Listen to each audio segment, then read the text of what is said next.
Well, thank you for having me. My name is Courtney Morton. I serve as the Housing and Homelessness Research Coordinator for Mecklenburg County Community Support Services.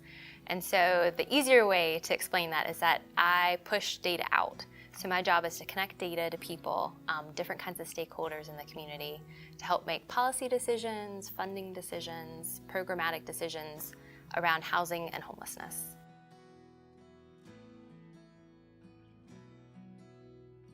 So how I got interested in homelessness is I kind of just stumbled into it.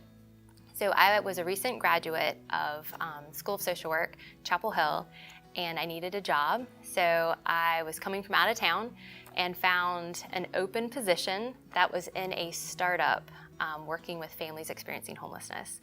And so it was a perfect fit because here I am direct practice interested, but also macro interested, and was getting the chance to work directly with families, but also getting to help a startup, like figure out its policies, its procedures, how it fits in the larger system. So it was a wonderful experience right at the beginning of my career, and I fell in love with the field of homelessness, and so started to become more involved and have stayed ever since.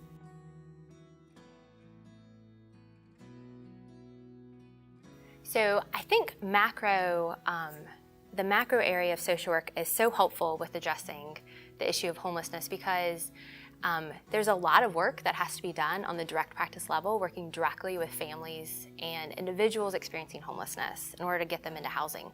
But if we're not also working at that system level, then we're not going to make progress because there are larger issues like healthcare, childcare, transportation that families and individuals have no control over, but directly impact whether or not they'll be able to get housing and sustain it.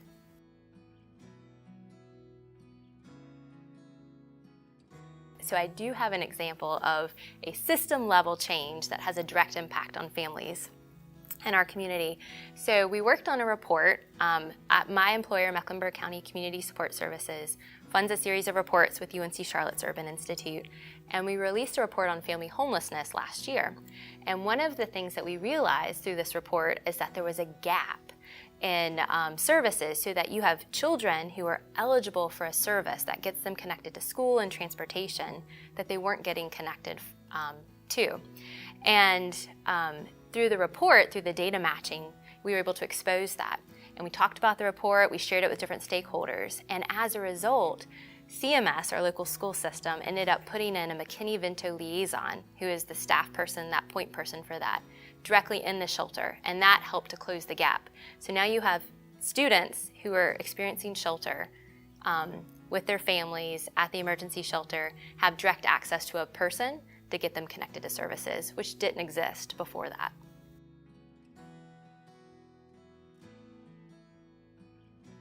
So if I think about kind of transitioning from direct practice to macro level work in my career, I think I still do both every day. I don't find as much of a distinction as I thought maybe going into it there was. So I work a lot at the system level. I do a lot of group level work with different stakeholders, so getting people to come together around an issue, but I'm using direct practice skills all the time to help break down barriers, to help form relationships, using my clinical skills for that to help improve communication. So it's so vital, even at the larger system. But part of, I think, my experience being with a startup was that I got to work directly with families, and over time I was helping to build the systems as part of the agency, and I started shifting in that way. And so my work kind of just started at the lower level and kind of gradually has shifted up. But I think it's important to make those connections constantly between direct practice and macro work.